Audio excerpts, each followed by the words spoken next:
the deadline are this balance between, who kind of you have been and who you think you can be. So I've sat here for weeks now and said, I believe in this roster, I believe in this team, and we're going to do everything we possibly can to get back on track, and that our best baseball is ahead of us. We also can't ignore the reality of the situation that we're in. We can't go back and undo losses, so we have to be realistic, and we know we have to win games to put us in a position to where we're capable of making the run that we want. So I'll be honest, when Craig Breslow said that on June 30th, 15 days ago, June 30th, I thought, oh, you're so full of crap. Are you kidding me with that? You know your team sucks. You're going to sell at the deadline. It's all over. For crying out loud, pack your bags, your history at the end of the year. Now here we are 2 weeks later, and the Red Sox all of a sudden have won 14 out of 16, including 9 straight, within 2 games of the wild card, very much in the playoff race in the American League, and coming out of the break are going to face a stretch of games here that this morning I wrote to these guys in an email might be the most important stretch of the season. And now I pick up, or I shouldn't say now, but I also pick up, and then I pick up the Boston Globe with this headline from something written by Alex Spear. Not hyperbole to say that the Red Sox next 17 games affect not only this season, but the franchise's future. That is the headline on the story by Alex Spear.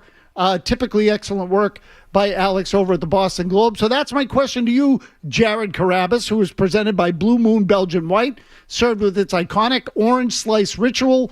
Blue Moon is a one-of-a-kind game day experience. That's Blue Moon Brewing Company, Golden, Colorado. Celebrate responsibly. So, Jared, not hyperbole to say that the Red Sox next 17 games affect not only this season, but the franchise's future. True or false? I would say that there is some truth to that, Tony. I feel like if you are the Boston Red Sox, or you're Craig Breslow specifically, you're looking at the position that this team has put themselves in over the last, call it 16 games. You are within striking distance of a playoff spot. And I'm going to beat this drum one more time. I've done it a bunch of times on this show. I'm going to do it again. There have been bad Red Sox teams that we have watched where some nights they can pitch, but they can't hit. Some nights they can hit, but they can't pitch. This team, it's very clear what the issue is. It's offense. If you can go out there and upgrade your offense, and I'm not even going to say at a reasonable cost, because I do feel like because of how many teams believe that they're actually in it, you're going to have to convince a team that they're out of it to go out there and get an impact bat. But that would be the move to make. And if you're going to do that, you're probably going to have to pay above a premium to be able to get that deal done. But if that's worth it to you and it's a cost-controlled player that's going to be here, it's not a rental. Like that's, there's guys out there that could come in and be a part of this thing moving forward, then that's something that you absolutely have to explore. You have to be looking at this as beyond a 2026 decision. So, Jared, this is part of the reason why when I look at it, I think they should add either way. Now, look, I want to clarify because I think this is what you're saying, and I'm generally in agreement with this part of it. I'm not interested in rentals. I don't think the Red Sox are the kind of team that you look at and say, okay, if I add a Nathan Eovaldi and a Steve Pearce, and they're free agents at the end of the year, I don't care because they can help us win a World Series, right? In 2018, those were the deals they made. Pearce and Eovaldi, they both ended up being key acquisitions.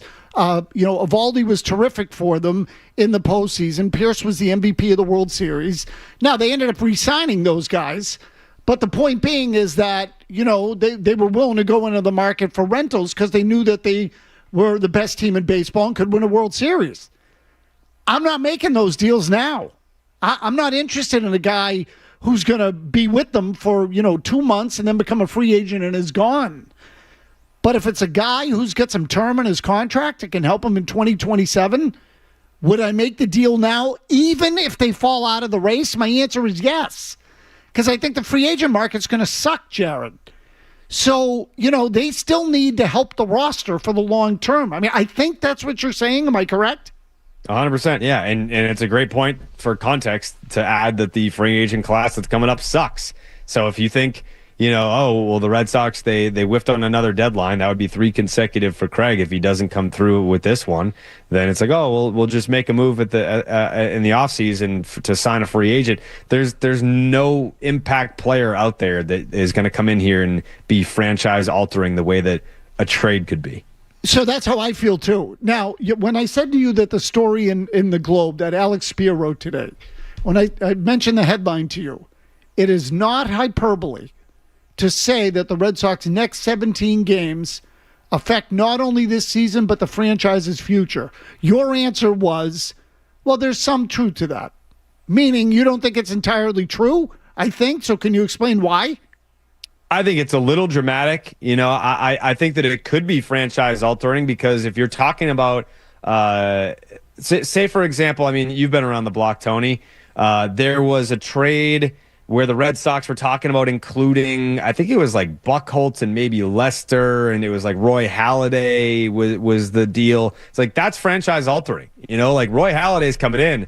That's great. But then, if Lester's in that deal, then it's like, does 2007 happen? Like, there's plenty of different questions. 2013, like, that's 2 championships. Like, it's one of those. It's like, how much do you believe in Franklin Arias, Anthony Ianson, guys like that, where it's like, okay, yeah, like, if you're going to go out there and make this big blockbuster trade because you want to bring in what you feel is a franchise player that you can build around, and it's a young star, and everyone's going to be excited that player's here. Well, what does the butterfly effect look like on the other end of that? So that's how I'm interpreting it, where, yeah, like, it's happened. Manny Ramirez being in a deal, and John Lester was one of the prospects that was going along with him to Texas for Alex Rodriguez. Like, there's just deals like that where you look at the butterfly effect a couple decades removed from it and say, wow, like, we're talking about the difference of multiple rings or no rings or what have you. So yes, if it is a big blockbuster deal that they're trying to pull off, it has franchise altering implications. Okay, so I'll tell you what, let me give you another way to look at it. And I made this mistake too. But I do think this is just an enormous stretch of games coming up for this team. There's more at stake in the final 2 weeks of July than I can really remember in just about any other Red Sox season. I've usually, Jared, the stakes, the massive stakes don't come until the end of a season in baseball. And by the way, let me just say quickly, if you want to call in, talk to me and Jared, 617-779-0985. We'd love to hear from you. But I'll give you an easy one as an example. In 2011, the Red Sox collapsed at the end of the season. We all know that. The result of that collapse was cataclysmic. Obviously, Francona got fired or left. Francona got fired, Theo left. And then within, 4 months of the next season, they had basically traded half of their roster and started rebuilding all over again. I mean, and it all came back to the end of 2011. The way that thing collapsed was franchise altering. Okay, so let me read you just a sentence or two from what Alex Spear wrote in the Globe. Recent weeks, he says, underscore how drastically the team's performance in the next 17 games, which constitute just over 10% of the season, but how those 17 games can transform the team's outlook and thus its deadline moves, and thus the balance of this year versus the future, and thus perhaps Breslow's future in the organization. So I want to talk about that last part because I know people say, and we do it all the time, they should get rid of Breslow, fire Breslow. Okay, fine, but there are consequences to that decision. And when I say consequences, if Breslow goes out, well, now you need a new head of baseball operations. Is that going to be someone who thinks the same way as Breslow? Is it going to be someone who thinks differently? Is it someone who thinks the same way but has more experience? Will that person like Marcelo Meyer? Will that person have the same value on some of Breslow's guys as Breslow does? You see what I'm getting at? I think just the fact that Breslow's status is in the balance, I think the fact that his status is in the balance to me makes it, franchise altering. If you have to go to a new head of baseball operations, You're starting all over again, Jared. We talked about this early in the year when they fired Cora. You are starting all over again if you have to fire Breslow. I think that's what they're looking at. Yeah, I mean it's something that I think has taken a back seat now that they've gone on the run that they've gone on. I think people have at least calmed the fire Breslow conversation. But again, this deadline is super important to that conversation because for what the Red Sox have been able to play themselves back into, that's a credit to the players. Like I'm not going to sit here and totally give all the credit to Breslow. I mean, when you look at the All-Star game this year or last night, those are all Breslow guys that went to the All-Star game. So credit to him for bringing in impactful players. But overall, as a team, they've gotten some guys that have stepped up, like an Anthony Siegler. I know that you guys were talking about him the other day on Felger and Mazz, and he's been a spark plug in a way that Marcelo Meyer could not be. And I honestly, I would have given Breslow a lot of credit if he had done what we had discussed a few weeks ago and be like, you know what, just send him down. Like if it's not working out, you're not living up to the expectation that everyone has for you. See ya. You know, let's give someone else a shot. And Siegler has emerged and been a spark plug and an impactful player for them. But this trade deadline, because Breslow has not done well in that spot in the past or at all in this role, it's big for him. Like despite how well that they've played recently, all eyes are on Craig for this deadline. So, Jared, let me ask you in this way. If they go 2-8 in the next 10 games, which are at home and against the division opponents, both of which they've sucked at, by the way. They've been awful at home. They have the worst home record in Major League Baseball, and they're 10-17 in the division, including 1-5 against Tampa Bay, whom they open with on Friday, and then 1-5 against Toronto. Okay, so the performance thus far at home and in the division has been garbage. If they go, let's say, 2-8 in those games, don't you think the fire Breslow thing is right back on again? I don't think it's a fire Breslow thing. I think it's a sell thing and see what that looks like. Okay, so I do think that Breslow's in the balance. I think you think less than I do in terms of Breslow's future with the teams. And look, I'm not telling you I'm right. So you might be right. But I think that doesn't go away if they have a bad stretch here. I say 10 games. Spears says 17, which takes it up to the deadline. I think a week before the deadline, they're going to have to know. But in any case, it's a very tenuous thing. And I think that's where they are. I think they're in a very, very tenuous spot. And these games, Jared, that start Friday with the doubleheader against Tampa are freaking huge. Huge. And you don't often see this in baseball, where in July the games are this big. But I think they are because these last 16 games have really changed everything in a lot of ways, and no one was expecting it. And I'll point this out to you, Tony, because I know that you guys talked about the Wilson Contreras thing as well. But him saying, I want to be here and I believe in what we have going on, that's different to me.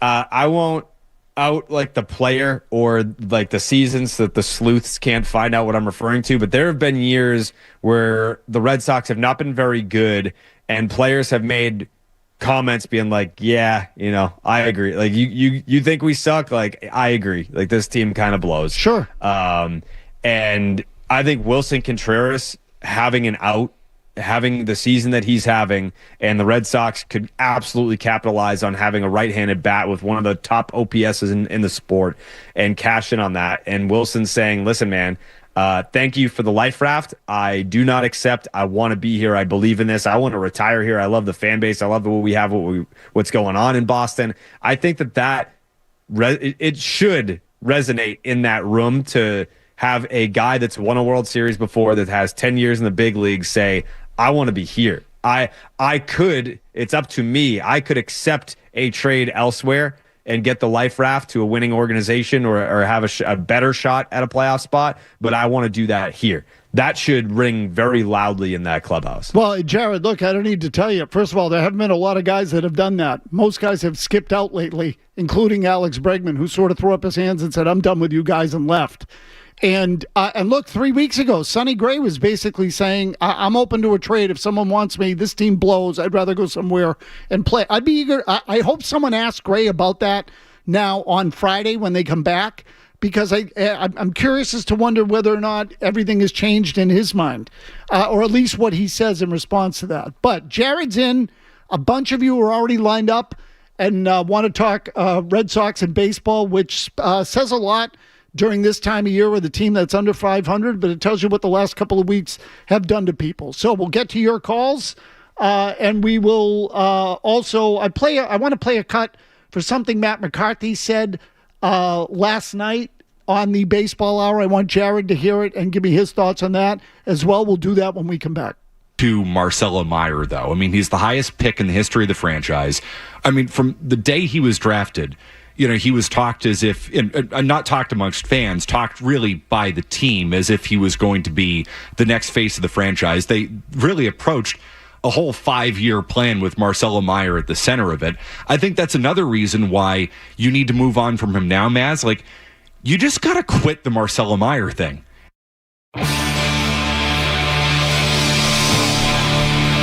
We want to get to your calls here quickly. Again, I see a lot of you lined up.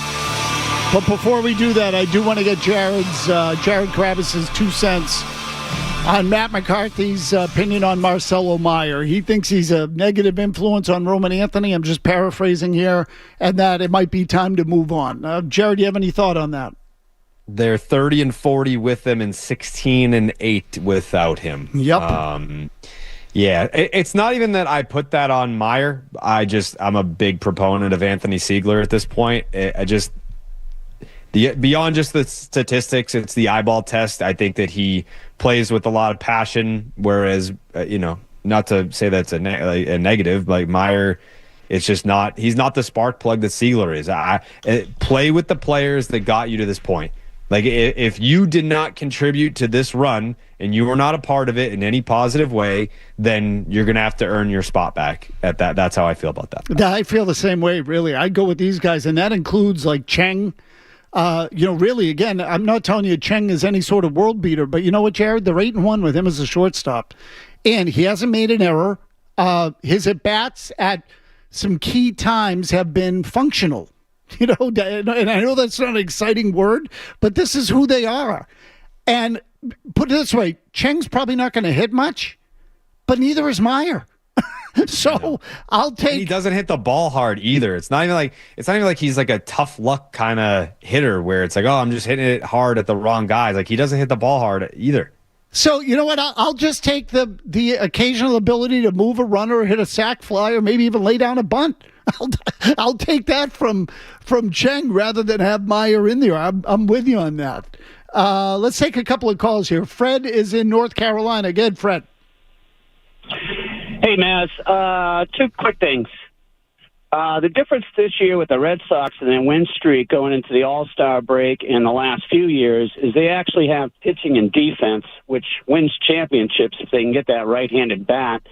And secondly, would you sign Chad Tracy right now? Okay, so Jared, I'll leave the second thing to you. Where do you stand on Tracy? I love Tracy. I'm not handing him the keys until this thing plays out in full. Like, I want to see what this looks like by the end of the year. If they don't make it, how does that look? At least from like a club, like, are the guys still? If they were to fall flat on their face coming out of the break and go 2-8, like you said, and they kind of fall out of it, do they still play hard in September? Like, that's the kind of stuff that I want to see. And if they do make it to the playoffs, then how does he manage there? There's just things that I need to see before I'm ready to be like, yep, this is the guy. But so far, so good. I'm a fan, but there's boxes that I need to see checked first. So I generally, I'd say I'm on a similar, plane as it comes to Tracy. He handles himself quite well. I will say, and Chris Cotillo said this, I think he and McAdam talked about it in a podcast on Mass Live. So it's that's the Fenway Rundown podcast, not to bring up a rival podcast, Jared. But we don't have rivals. We have nothing but friends here, Tony. Okay. So but they made this point, it's a good one. If Breslow ends up going, I don't want them to have to take Chad Tracy on as manager. I want the next guy to be able to pick his own manager. I think part of the problem is they've had some arranged marriages here, some forced friendships that haven't worked. And I don't want to put them into another one. Tracy's done fine. Again, there's nothing for me to totally dislike. And it works with Breslow. So if Breslow stays and they want to keep Tracy after seeing how this goes, I would consider it. Zach in a car. Go ahead, Zach. Let me just say quickly, folks, just try to be quick so we can get to as many of you as possible. Zach in a car. Go ahead. Yeah, I'll be quick. I'm not drinking lemonade yet with the deadline. I'm just, compared to last year, I feel like some people have forgot about it, and I'm not ready to hear that the Red Sox were in on everybody only to find out that their offer was kind of an absolute joke compared to the rest of the league. Yep, a lot of dry humping, if that's what you want to say. Just quickly, because I think it's in the same vein. Harry's in a car. Harry, go ahead. You can talk about the trade deadline all you want. They're not doing nothing. There's a strike coming. These bunch of bums turned out to be heroes, and they're going to play it out with them. I go way back, Mazz, back to the 70s. They had all this hitting, banging the ball all over the place, but they had no pitching. They got the pitching. Breslow ain't going anywhere. Chad Tracy ain't going anywhere. But guess what? There's a strike coming up, and they're hunkering down. They're getting ready for the winter. No trade deadline moves by them. Thanks. Bye. Okay, so then, Harry, then no one will make a trade. Jared, should that factor into the decision, the potential of a work stoppage? Should that be an issue? I don't know. I feel like it would kind of be on the other end of the spectrum, right? Like if you're in the Red Sox position and you're trading prospects, wouldn't you be more inclined to make a deal? Because it's like, all right, we're losing a year of development, and then on the other side of that, will they still have the same value as they will if they lose a year of development? So I don't know. I'd be more inclined to trade prospects for a proven commodity, especially if that individual is under contract for the next 5+ years or something like that. Yeah, so look, I just think there are a million ways to look at that thing. And I'm talking about the potential work stoppage. What if there's no strike? What if they actually come to a deal? And Buster Olney, for example, and he said this a month and a half ago or whatever, but at one point he said, the last time they had a negotiation, the players ultimately caved. And they completely ignored their executive council of 8 guys. So what if the players don't want to miss time and they're willing to give a salary cap or something close to it? Like, there's no way to predict that thing. So what? You're going to, Jimmy, who was it? Was the Bruins who tried that when there was a work stoppage? Oh, yeah, the NHL, when they had a lockout, they essentially had an empty roster, and then they had to panic to get a team together. Right. They caught it was like 04-05? Right. They got caught with their pants down, right? And they didn't have a roster. So you can't do that either. I mean, that's just, to me, that's kind of silly. I wouldn't let that factor in. In fact, Jared, I'm with you. I'd use it to your advantage. Maybe there's a team out there that wants to move a guy because they say we don't want a contract on our payroll when there's a potential for a work stoppage, and you're able to get a guy for something less than you otherwise would have had to pay for him. I don't know. I'm not letting that factor in. I think that's kind of silly. Billy's in Taunton. Billy, what do you got? Hey, Tony. So I just want to talk about Meyer. He came up last year with Bregman's injury. He really stuck around every day because of Story's injury this year. I just feel that, his strength and conditioning is a separate factor, and that's a major concern. But you see Ziegler contributing at 27, another first-round pick. Meyer's 23, and he's not ready yet. But I don't think that means he won't be a quality impact everyday starter at 25 if him and the organization can both agree that it's in his best interest as well as the organization's to take time to figure out his approach. Okay, so I'll leave you with that. Yep. So let me just ask Jared quickly, and I'll use the same parameters he just gave Jared. If Marcelo Meyer isn't a good player until age 25, is that good enough? No, I would say, especially if you were a top 5 pick, which he was the 4th overall selection in the 2021 draft out of high school, and he was the number 1 prospect in that draft. He fell to the Red Sox at 4. So if you're talking a potential 1-1 talent to have to wait until his age 25 season to see what all the fuss is about, then yeah, that's not a good thing. So what I would say to the caller, and I don't know whether, he sees that part of it or not. But when he says Ziegler is 27, Ziegler's not a prospect anymore. I mean, well, he was also a first-round guy. So there's that. But he came up as a catcher, so he's kind of like finding his way outside of being a catcher, and then also in the Brewers organization, going from being a switch hitter to the Brewers saying, actually, you should abandon that, then coming over here in the Kyle Harrison deal, and the Red Sox being like, if you want to be a switch hitter, then go for it. And he's doing that, and he's more comfortable, and he's had success. So like you could look at it as a late bloomer situation, which is 100% true, but you can at least point to things in his journey why it would have taken him so long to find his way. Whereas Meyer, it's like, well, yeah, like they had you play some third base last year, you played some second base this year, but now you find yourself at shortstop. You're playing all infield positions. You're not going from catcher to second base. Like that's a bit of a jump. Switch hitter to not switch hitter, back to switch hitter again. Like that's not what you're dealing with. Yeah, we should have seen something from Meyer at this point, something, and we haven't really seen anything. And so that, to me, is worrisome. Kevin Majori is going to get you caught up on headlines, but I do have another question as it relates to the future of Marcelo Meyer that I want Jared Carrabis to consider. We will get to that when we come back. Majori will get you caught up on headlines.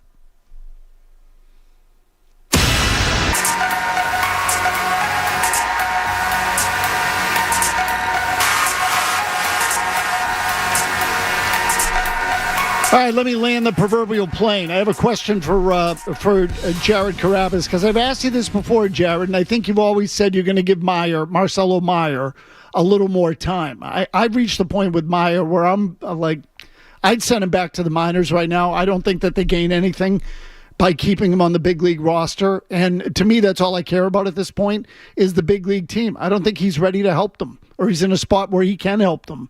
And I think there are other people who could do the job as well or better. But do you want to keep Marcelo Meyer in the organization? So I'm leaning more towards where you're at, Tony, where I do want to keep him in the organization. The fact that you now have someone who is outplaying him, like admittedly hand up in spring training, I didn't have Anthony Siegler on my radar. This was not someone where I was like, man, look out for Siegler because he could really threaten Marcelo Meyer for his infield position here. Because before, when you had Alex Bregman still out there in free agency and the Red Sox still wouldn't commit to Meyer at either third base or second base, and it's like, why can't you just say he's going to be one of the infielders? Even if you bring back Bregman, you're just going to slide him into the spot where Bregman is not. But now that there actually is legitimate competition, and I don't think it's it's not Pedro Cerriaco flash in the pan situation I think we're dealing with, where you have a legit first round talent who is hitting his stride at the big league level and is clicking and is proving to be a guy that it appears his teammates enjoy and has been a spark plug. Then I would like to still keep Meyer in the organization. I'm not saying flip him and for pennies on the dollar, but I do think that you have to go with the guy that got you to this point, because we 2.5 weeks removed from being on pace for the worst Red Sox team since the mid 1960s, and now we're having conversations about buying at the trade deadline and making the postseason potentially. I'm riding with the guys that got me there, and he was not one of them. Okay, what do you think about the theory? And again, this is something that Matt McCarthy has thrown out there, and I think a lot of people have. A lot of people put stock in it. Myself, I put some stock in it too. The idea that that he's been a quote-unquote bad influence on Roman Anthony.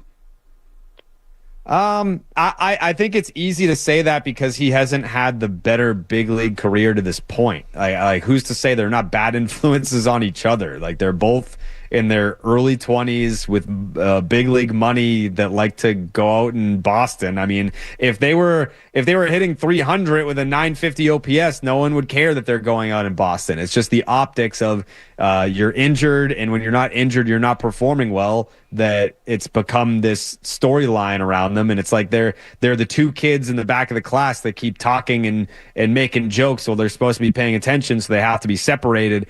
It all comes down to if you play well, no one cares. You can be best friends. You can go out in Boston. You can do what you do when you're away from the field. But it's the fact that the optics of it aren't great, and it's become a story, and they have no one but themselves to blame for that, because there's plenty of Boston athletes that would understand, hey, we're not playing well right now, and we also have this injury history, and there's a lot of hype. They're also very aware of the hype. You know, like they had that brought to their attention when they were in Double-A, never mind Triple-A in the big leagues. So you have to have a little bit more sense than that. And also, there should be no sympathy for the backlash that they've received this year for the optics of everything. But I'm not going to look at them and say that they're problematic. It's just, you have to be a little bit smarter if you care about the optics. Like, their actions would tell you that they don't. So, okay, let me ask you a couple of questions that admittedly are subjective, okay? Do you think Roman Anthony is serious about baseball? Yes. So do I. Yes. Okay, so do I. Do you feel the same way about Marcelo Meyer? I mean, it's definitely not a black and white thing. There's some gray area to it. I don't think he's as serious as Roman is. No. Okay. And last question, because I think this is all the stuff that the organization has to assess when they decide what they're going to do with these guys. If I ask you who projects as the better pro, Franklin Arias or Marcelo Meyer? Oh, Franklin Arias. Yeah. Okay, so shouldn't Meyer then be expendable when they play the same position? Sure. Yeah. Okay. Yeah, I don't, it's not a matter of sitting here and saying I believe I believe Marcelo Meyer is the shortstop of the future, and under no circumstances would I consider moving him. Because I got crucified at the beginning of the year when I said that Crochet is the only player that I wouldn't pick up the phone and to talk about a trade. Everyone's like, oh, you would trade Roman? And it's like, I would entertain anyone but Crochet. It became like a specifically trade Roman thing, which, like, that's not the case. But with Meyer, yeah, like, I'm not married to him as my shortstop of the future, but I'm not looking at it as this is a failed experiment. We need to move on immediately. Trade him as fast as you can because it's not working out. Like, I'm more than happy to give him time to find his way as whoever he's going to become as a big leaguer, not necessarily at the big league level, but certainly within the Red Sox organization. Yeah, like, he has a longer leash with me for sure. Yeah, I feel the same way. I don't look at them totally the same. I feel the same way. I think Anthony has a higher upside. Anthony feels a little more mature to me, maybe a lot more mature. There's some of the stuff going on there too that I'm not crazy about, but I think he can be developed. Meyer concerns me. Jake in Vermont. Jake, what do you got? Yeah, Jared, I called into Tony on this on Monday. Just a name that hasn't been, like, thrown out there in trade discussions, which is good in the way that Breslow deals things. Nothing comes with word, but Ellie De La Cruz is a 24-year-old shortstop, switch hitter. I mean, he could be your shortstop for the next 10 to 12 years. What chips are you putting in the table for that right now before the lockout? Thank you. Jared, is he even available? I want to say the last update that I got there was that they it was super vague because it's a low bar, but the Reds were like, we offered to make Ellie De La Cruz the most lucrative contract in Reds history, and it's like, well, that's not really saying much. Like, you can make him the highest paid player in franchise history and still be well beneath the threshold of what he's worth or what he would be worth on the open market given his skill set. And we know that the Reds are not a franchise that is out there spending top dollar for top talent. So I would probably guess that they don't sign him to an extension. So if it's not now, then yeah, maybe at some point he is available for trade. I don't know why they would do it right now, though. Jimmy Stewart's got his finger up over there, not the middle one. So what do you got, Jimmy? So for context of the Reds' largest contract, it was Joey Votto. He signed a 10-year, $225 million contract extension in 2012. That doesn't get the Reds to sign Ellie De La Cruz. Jared, he's not a great defensive player, right? No, he's fast though. I mean, he can hit. He's not one of the best defenders at the position, but he's a superstar. He's led the league in errors at shortstop the last 2 seasons. Okay, so no, look, you're misunderstanding me though. I like the player. I'm not telling you I don't like the player. I'm just telling you. So his on Baseball Savant fielding run value is 91st percentile. You're kidding. 91st percentile, yeah. Wow. Okay, that feels a little high. So all I'm saying is the caller said he could be your shortstop for the next 10 years. I'd think about moving him to third base, maybe even the outfield. Like his range, outs above average, 97th percentile, and arm strength, 88th percentile. Okay, no, he's got a hose for that. I know. I've seen him throw. He's got a freaking cannon. But I just, I would think about finding it. I'm just not totally locked into him at shortstop, but I would take him on the team, so I'm probably quibbling over nothing. He's outstanding. Yeah, I think you could do better defensively is what I'm getting at. Chris in Texas, I just asked you to try to be quick. Go ahead, Chris. Yes, sir. Hey, Jared, I can't decide what sucks more, the World Cup or Marcelo Meyer. I just want to know, in your opinion, what do you think the Red Sox actually do with him when he comes back? Put him on the big league club or send him down to AAA? Okay, Jared, go. I send him down, and I don't think twice about it, especially if Seager continues to play that he's playing. It's like, I need the guy that's going to play hard. I need the guy that's performing well. They gave you enough. They gave you 70 games to figure it out. And, I'm not the guy that you're going to lose your job because of injury. If you get hurt and someone performs well in your spot during that time, and it's like, all right, you're ready to come back, that's great. But Meyer never earned the spot to begin with. He was kind of just like the de facto shortstop because Trevor Story was down.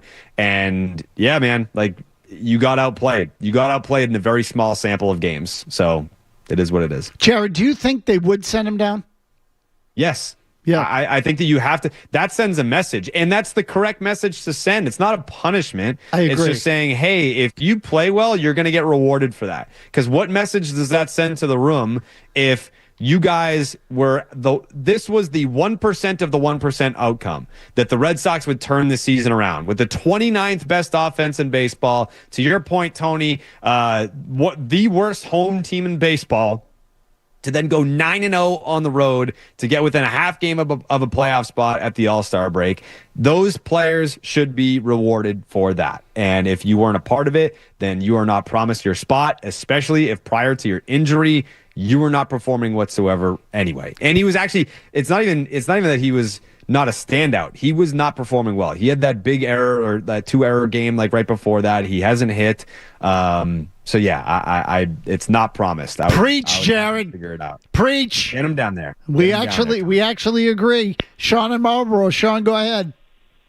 All right, Mazz, I want to clarify a point, but really quick. Do you think this team is one player away, whether it's Judge, Ohtani, Schwarber? You bring any one player in, can the Red Sox win the World Series? One's a little strong. They need a little more than that, but no. So the answer is no. Okay, so the call I made the other day was about trading any prospect for a rental player. My only point was that if the team is going to trade for one player and then not re-sign them, all you're doing is giving away prospects and then losing the player. So if the ownership was willing to spend money and extend the player, yes, I get it. But they're not going to do that if it's just a one-year rental. Yeah, no, look, I agree with you. I generally don't want a rental player. In fact, I would prefer that, and Jared, I think we both sort of agree on this part of it. Mm-hmm. I want something that can add to what they want to build. That's what I'm looking for. This, again, is not the kind of team that you look at and you say, well, as was the case 8 years ago. Well, go get me Steve Pearce. I need someone who can hit lefties, and I could use a big power arm as sort of a swingman between the bullpen and the rotation. Go get me Eovaldi. And, now I feel like I fortified my team for the playoffs. I don't feel that way about this team. I'm not even sure this team's going to make the playoffs. But what I do think is that they can build for the future, they can get better, and they can improve their team for 2026 at the same time. I don't want to go backwards at the big league level. I don't want to go. I'm done doing that. So if you can add someone that's going to stick around, then I'm in. I sense that we're in the same area on this. It's hard to, people who are around the team and follow the team closely. I think we all feel the same way. This whole idea of starting all over again to me is driving me crazy. I want nothing to do with that. I also want nothing to do with it, and I think that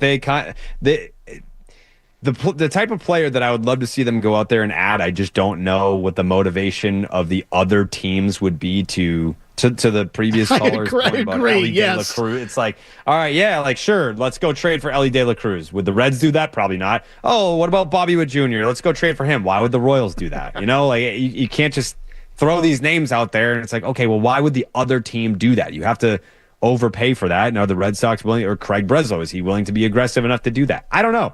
We're going to find out because it's too small of a sample and too much inaction at the last two deadlines for Breslow to have some sort of rapport of how he could or should act at this deadline. It's much different than it's ever been in now his 3 times having the opportunity to go out there and add at the deadline. We'll see what he does, but not hold my breath. I will say the strength of schedule, though, the rest of the way, Tony, 501 winning percentage. So, you're playing pretty much mediocre the rest of the way. And I'm just curious to see how they play out the gate. To your point about saying keep your pants on, which I heard, I appreciate, but my pants are half off because I'm with you. One leg? I need to see. Yeah, I got one leg on, one leg off. I want to see what they do after the break. We've seen this song and dance before. They play well into the break almost every year, whether they are good, bad, great, what have you. They always play great going into the break. I need to see what they do on the other side, and I think that that's fair. Well, so, Jared, you know what? Here's the good thing. It's interesting again, and a week from now, the next time we talk, there'll have been, 6 games in the books, the 4 with Tampa and probably 2 more, maybe even 3 more, and we'll have a better idea. But I think it's going to be, an interesting few weeks here for the baseball team. So appreciate your input always. I know you've been running around a lot, so thanks for joining us. Just landed, got off the plane and said, you know what, Tony Mazz needs me. I'm there. There you go. Tony. And you know what, Jared? Deep in my heart, I know that. So I appreciate that. Okay, let's see. What do we got? Kevin Majori's going to get you caught up on headlines. Kendra Middleton has you tonight. She'll have you for the balance of the night. And Kendra's got a new feature that she's going to drop on you that I kind of like. Skaz had a little input in this. It's a better idea than anything Joe Murray has ever had. Oh, my God. I'd rather stick needles in my eyes. I'm kidding. I like Joe, too. All right. We'll see you later. Everybody have a good night.